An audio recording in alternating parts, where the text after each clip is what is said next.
And guys, so ito yung example ng, ayan yung spangle, no bro? Ang ganito pala spangle, ang ganda rin ng kulay. Pwede magnanay ito.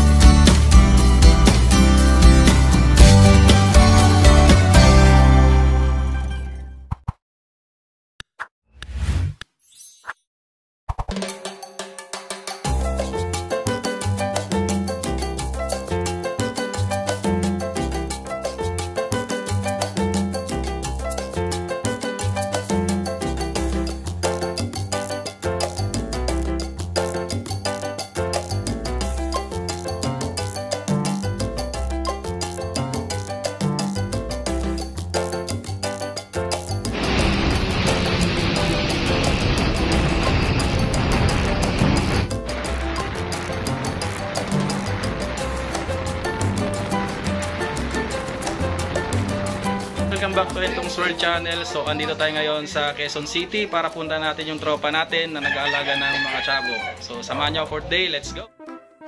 Ito kasama natin si tropang Marvin ng Bintos Line Bantam. Papakita niya sa atin yung mga alaga niyang chabo. Ayan. Bali nag-start ulit siya mag-alaga kasi nahinto ka dati bro, no? 2022. Tapos ngayon papakita niya yung mga alaga niya. So tara, pakita natin. Bali dito bro, anong mga alaga mo rito? Ito yung Benjarong, yung bagong dating natin. Benjarong. Ito guys, kaparehas nung sa atin, Benjarong. So yung kulungan niya, tawag yan? Tie cage ba tawag sa ganyan? Ayan. Ito, tag-cage lang to. Ayan, kung gusto niyo mag-alaga, merong idea na, or ganyan yung idea, pwede nyo gayahin. May sumisilip sa kanto bro ah. Sa mga hindi pala nakakalam, dati nung college tayo, kay paring Marvin tayo kumukuha ng mga chabo. So dati Japanese chabo bantam pa yung tawag. Ngayon meron ng mga Thai breed. Nakita natin, ito pure white.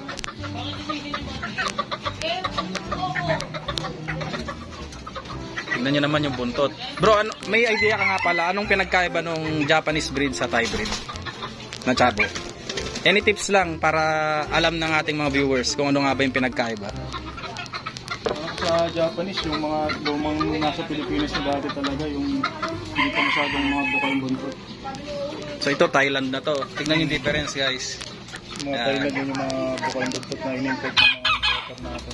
So kusa na siyang bumubuka, no? Hindi gaya nung Japanese nun, nakatikom. Ito kusa. Medyo mailap pa siya. Bale, ilang months ka na pala ulit nag-start mag-alaga ng chabo bro? Itong March lang. Kaparehas lang tayo. 4 months. 4 months na raw. Bale guys, meron pa siyang yung kursunada natin, yung blacktail white. Ayun, nasa kanto. Ayun. Mga bagong pisa yun. Bagong pisa yun. Ayun yung blacktail white niya. Hindi ko muna sila pinagsama-sama, wala pang ginagawa pa yung paglalagay ng kulungan. Bale dito bro, set up ka dito. Panong style ganito rin? Box type din siya. Baka double cage lang para magaan lang. Sa taas pasisiw na rin yun ng blacktail white. Bali ilan na pala yung mga alaga mo ngayong chabo? Ito apat, tapos mga sisiw. Sa baba, blacktail white, blue, lemon blue. Tapos spangle na pares. Spangle? Yun ang di ko pa nakikita sa personal, spangle. Mamaya pwede natin pakita yun. Ayan. Ayan yung mga chabo nyo. Ito gantong maging kulay pala nung nakuha natin kay Sir B Chabo kapag nag-matured na yun. So itong mga to, breeder size na to. Ayan. Tara, pakita. And guys, so ito yung example ng, ayan yung spangle no bro? Ang ganito pala spangle, ang ganda rin ng kulay. Pwede magnanay ito. Magnanay. Nasa ilang months na tong cock bro? 5 to 6 months. Bata pa, pero pwede nang i-breed yung ganyan. Kumakas pa na. Basta yung hen mas matured, dapat. Basta nangingitlog na doon, pwede na. Ah, May okay. nabit nga ako dati, 3 months old lang. Nakak? 4 months, pagka 4 months siya, may mga sisiyo na siya.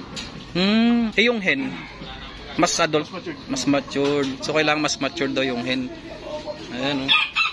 Pwede bang iyan, bro? Ilapag para makita natin yung forma niya. Ayan. Ganda, oh. Ano to, bro? May Thai blood na rin siya or pure Thai na siya?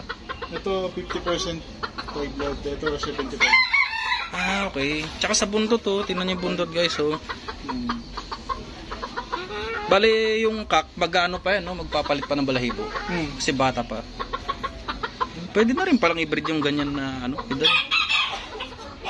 Pero ito, na paitlog mo na itong mga to? Hindi pa? Na. 4 na yata yung nasa baba. Ah, 4. Pero naglilimlim siya. Hindi rin naman. Hindi ka na nag-incubator ngayon. Hindi na. Wala na incubator ko. Ayun lang, sa bagay. Pang maramihan na yun, ano? Oo. Pero sa ano, anong combination na ginagawa mo or kinokross mo rin ba sa ibang kulay yung mga alaga mong bantam? Depende pag may gusto mong palabasin na kulay. Pero yung kinokross mo na yun, alam mo na yung kakalabasan nun or experiment pa lang? Experiment pa lang din. Tapos yung mga tips ng iba na ba yung ganito dati, nag-cross ako ng duckling na mottled, tapos kinross ko sa red hen, ayun naglabas ng spangle na red mottled. Ah, okay.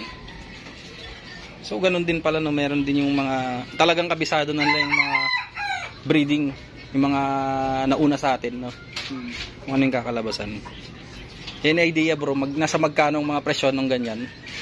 Kasi yung iba, di ba, talagang alam naman natin mahal talaga yung ganyan. Sa mga Thai blood, medyo mataas na rin presyo niya. Kasi may dugo na silang Thai. Oo. Diba nasa 5K pataas, iba 10K pa nga. Ano pa lang yun, isa, no? So nasa 10K yung mga ganyan, pares, possible pares. Pero depende pa yun. Ayun, tignan nyo guys yung buntot, iba talaga siya. Di ba may mga Japanese sa bahay, hindi ganyan yung buntot nila. Ayan, ganda, oh. Guys, blacktail white ni paring Marvin. Nasa ilang months na yan, bro, yung ano, blacktail white na yan? Siguro mga 7 months. Yan, pwede nang i-breed yan pag ganyang edad. Eh, may anak na, doon. Ah, yung nastas. Bale, di ba sa mga ganyan may linyahan din? Anong line yung blacktail white mo? Ano to eh, anak ni Ramon to, yung Birchen. Tapos yung nanay niya, parang black-tailed white din. Ah, so yung tatay niya, hindi siya pure na blacktail white. Parang kinross din. Tapos yung nanay, Birchen. So possible pala talagang lalabas din siya ng blacktail white na pure, no? Nalinis na. Nalinis ng kulay. Alam na. Guys, blacktail white. Ngayon lang ulit tayo nakakita. Ayan. Pangarap natin na kulay ng tsabo.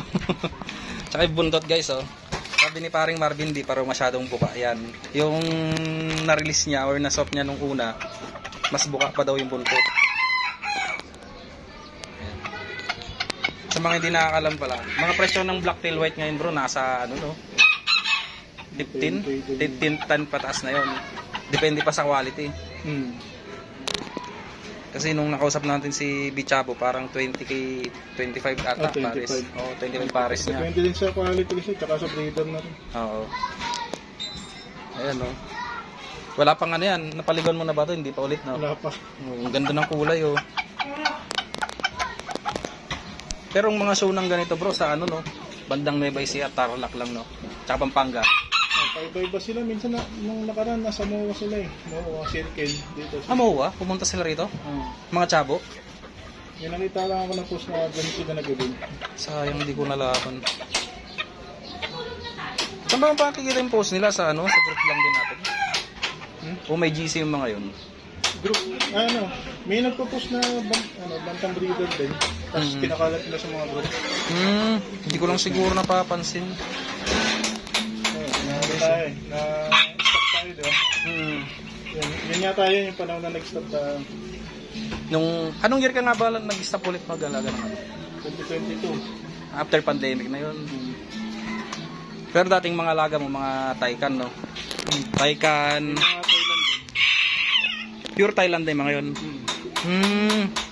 So ibig sabihin may Thailand na pala nun.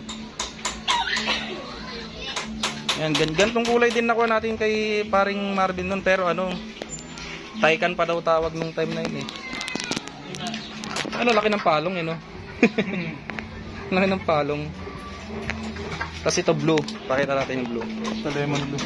Paano siya tinawag na blue? Dahil dito sa ano? Ito yung pag-gray sa manok, blue ang tawag eh. Pero sa bagay parang blue siya sa personal.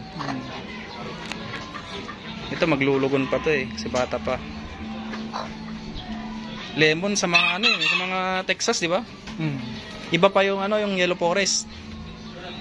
Sa Thailand yata nila nakuha yung Yellow Forest eh. Pero parang ano din yun, lemon din yung kulay nun. Hindi siya ano bang tawag doon? Pula. Iba yung pula. Yung pula tawag niya BBR. BBR kaya red. Ayun guys, oh, dito lang nag-aalaga si paring Marvin sa rooftop nila. Yan, sa mga gusto mag-alaga, pwede rin yung ganitong setup. Sa probinsya kasi, medyo malawak-lawak yung ano, mga space, kaya pwedeng pakawalan. Diyan kalaban dito sa Manila minsan, daga eh, no?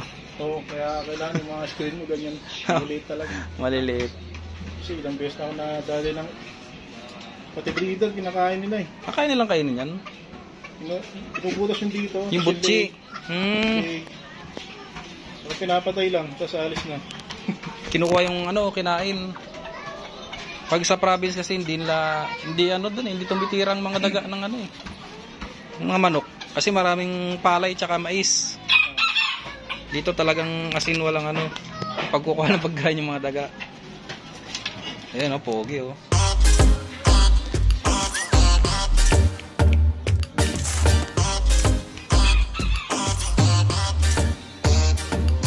Lang muna natin tinatapos yung video natin ngayon.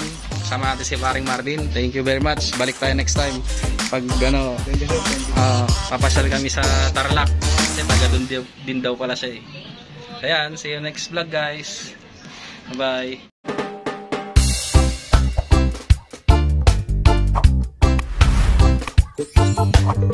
bye.